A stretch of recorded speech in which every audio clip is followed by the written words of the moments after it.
Welcome, space travelers, and a special greetings to the 2 or 3 of you that saw my first 2 BIC Back to Space Improvisation course episodes that I posted a few years ago. Well, a lot of things have changed since then. I used to have long hair, now my hair is short, and also I used to live in a different city. Without further ado, I want to show you an interesting approach on how to spice up your voicing. Today we will go through the first chords of Elvis Presley's Falling in Love with You as an example. I will play the normal, the run-of-the-mill cowboy chords at first, and then I'll play the different, in my opinion, more interesting, or let's say less often heard voicings, and show you the approach, how to find them yourself and how to the logic behind it. It's also not about whether it's better or worse. It's about having the tool to use it in whatever way you want. You can try to apply it to your improvisation, to your songwriting, whatever. Just be creative with it. It's just a tool. Let's get started.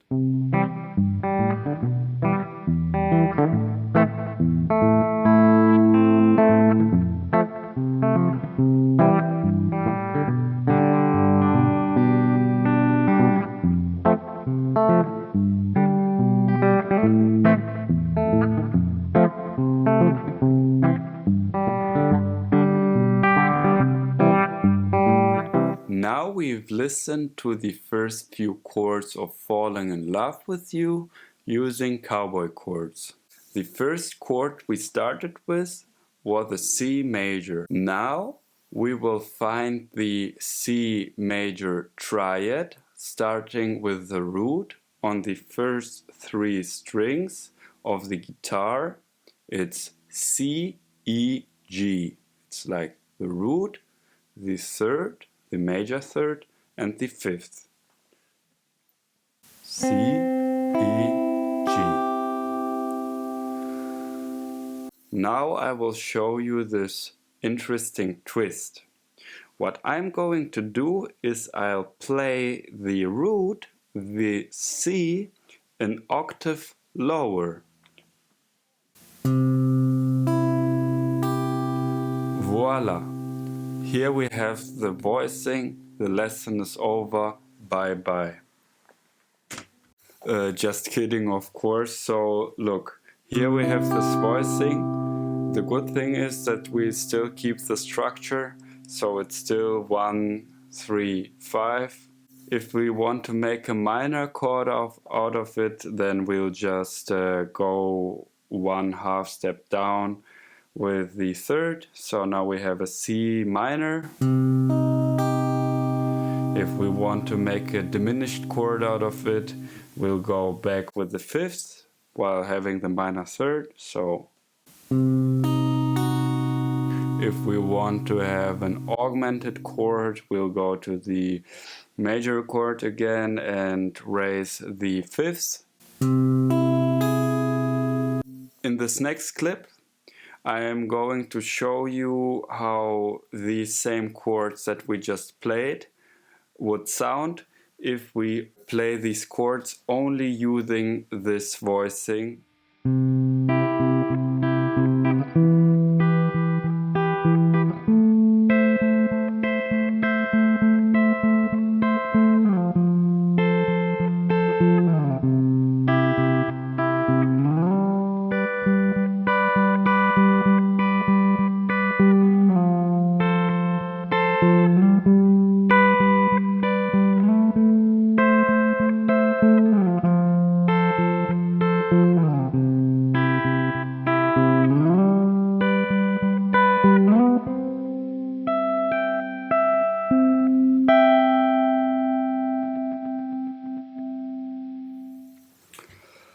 Well, I think the fascinating thing about what you just heard is the fact that when you play your bar chords, starting from the 5th string, you're basically playing the same notes that you just heard, but with just how many? 2 notes added. Yet the way it sounds and the way it feels and the way it leads you to play is completely different. Like, just compare this C major bar chord and how it sounds if you skip the 3rd and 4th string. Okay, now let's apply the same concept to the first inversion of C major. It's E, G, C here. Again, we'll take the note on the 3rd string. In this case, it's the note E, so the 3rd, and play it an octave lower.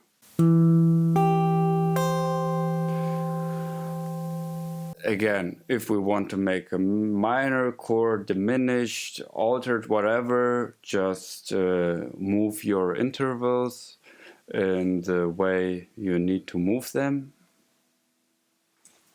Let's see how it sounds.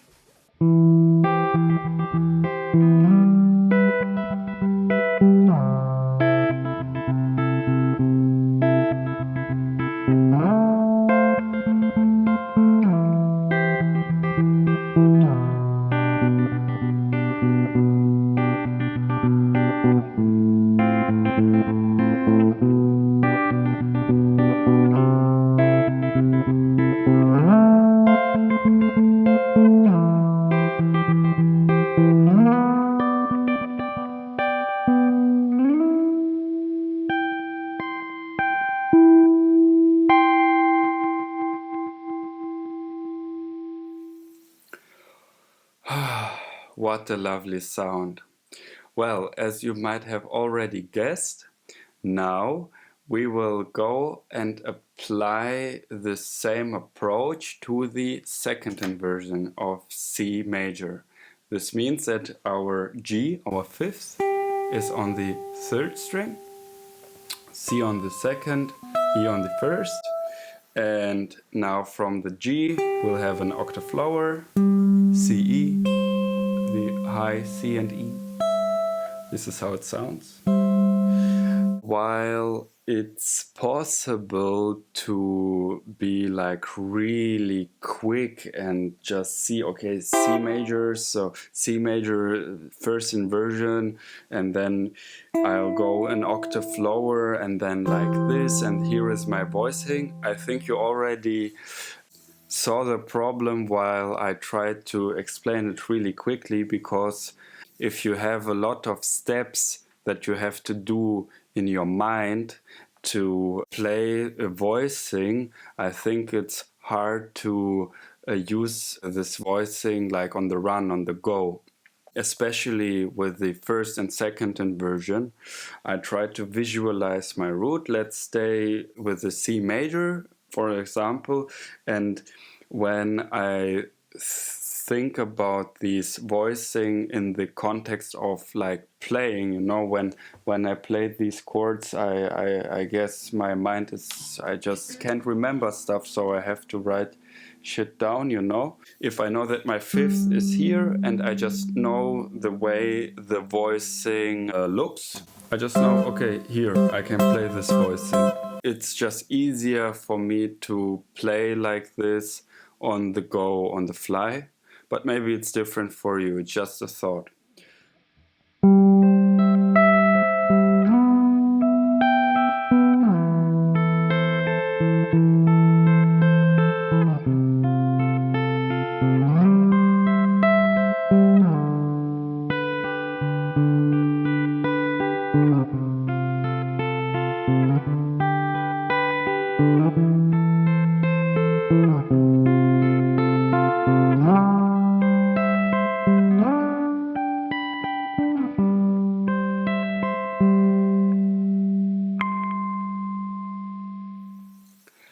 And now, last but definitely not least, I am going to give you a homework.